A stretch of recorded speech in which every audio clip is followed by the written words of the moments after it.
آج آپ کے سامنے تنگ دستی کا علاج بیان کرنے کی کوشش کروں گا۔ ایک ایسا عمل بتانے جا رہا ہوں جو آپ کے لیے روزگار کے ذرائع کھول دے گا۔ ڈاکوؤں کی ایک جماعت ایک شہر سے لوٹ مار کرنے کے بعد جنگل کی طرف روانہ ہو گئی۔ ایک درخت پھلدار تھا جبکہ دوسرا درخت خشک تھا۔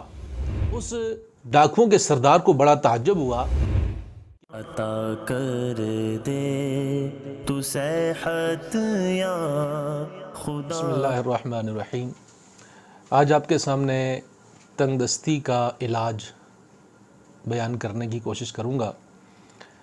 تنگ دستی اور بے روزگاری ایک ایسا مرض ہے کہ ہمارے معاشرے میں موجودہ حالات میں ہر بندہ ہی اس کا شکار ہے۔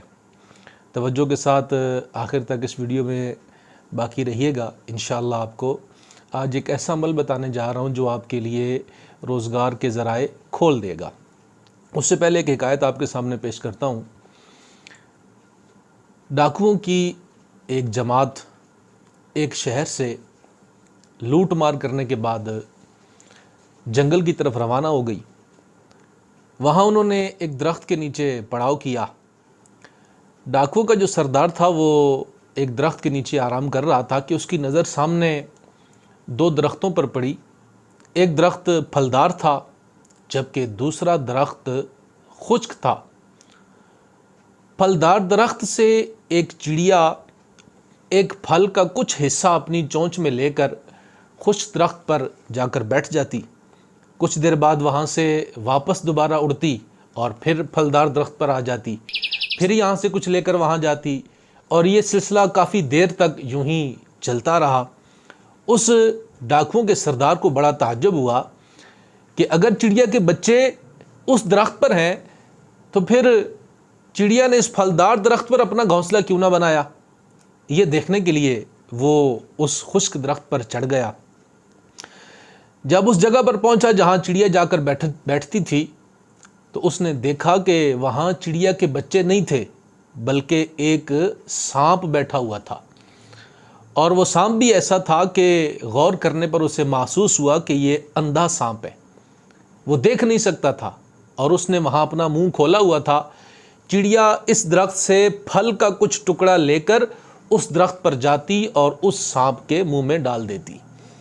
یہ دیکھ کر اس ڈاکوؤں کے سردار کی آنکھوں سے آنسو جاری ہو گئے، اور وہ یہ سوچنے پر مجبور ہو گیا کہ جس سانپ کو ہمارے پیارے آقا صلی اللہ علیہ وسلم نے مارنے کا حکم دیا، جو انسانوں کے لیے موذی ہے اور انہیں ڈستا ہے، نقصان پہنچاتا ہے، لیکن جب اللہ نے اس کی آنکھیں لے لیں تو اللہ پاک نے اس کے رزق کا یوں بندوبست کیا کہ یہ سانپ درختوں پر چڑھ کر جن چڑیوں کو کھا جاتا ہے انہی چڑیوں میں سے ایک چڑیا کو مقرر کیا کہ جو روزانہ اس سانپ کو اس کی خوراک اور رزق مہیا کرتی ہے۔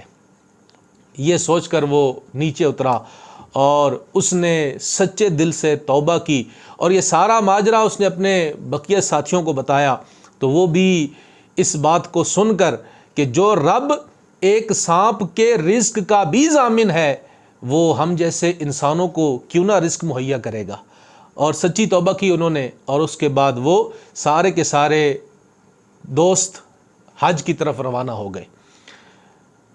تو میں آپ سے جو وظیفہ بیان کرنے جا رہا ہوں اس وظیفے کو سننے سے پہلے یہ یاد رکھیے کہ اللہ رب العالمین نے تمام مخلوق کے رزق کا ذمہ اپنے اوپر لیا ہوا ہے۔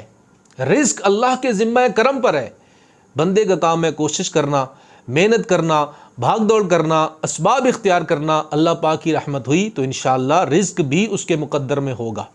آئیے اب وظیفے کی طرف چلتے ہیں کہ وہ میرا بھائی یا جو ایسا مسلمان ہے کہ جو اس وقت رزق کی تلاش میں ہے اور ساری کوششیں کر چکا ہے، اس کے باوجود بھی اسے اچھا روزگار مہیا نہیں آ رہا، تو وہ کیا کرے؟ ایک تو 5 وقتہ نماز کی پابندی کرے، جب عشاء کی نماز پڑھ لے تو عشاء کی نماز کے بعد اپنے گھر کے صحن میں کھڑا ہو جائے یا اپنے گھر کی چھت پر کھڑا ہو جائے، ایسی جگہ کھڑا ہو جہاں پر کسی دیوار کا سایہ اس پر نہ آئے، اور اس وظیفہ پڑھنے والے بندے اور آسمان کے درمیان کوئی رکاوٹ نہ ہو، یہاں تک کہ اپنے سر پر ٹوپی بھی نہیں پہننی، اور اگر خاتون ہے تو اس نے بھی اپنے سر پر دوپٹہ نہیں کرنا، ننگے سر آسمان کے نیچے کھڑے ہو جانا ہے، کھلے آسمان کے نیچے، اور اللہ پاک کی بارگاہ میں یہ وظیفہ کرنا ہے 500 مرتبہ، یا مسبب الاسباب یا مسبب الاسباب یا مسبب الاسباب، یہ وظیفہ 500 مرتبہ کرنا ہے۔ جب مکمل ہو جائے تو اپنے لیے اللہ پاک کی بارگاہ میں دعا کرنی ہے، انشاءاللہ چند ہی دن کے عمل سے اللہ پاک نے چاہا تو بہترین روزگار اللہ پاک عطا فرمائے گا۔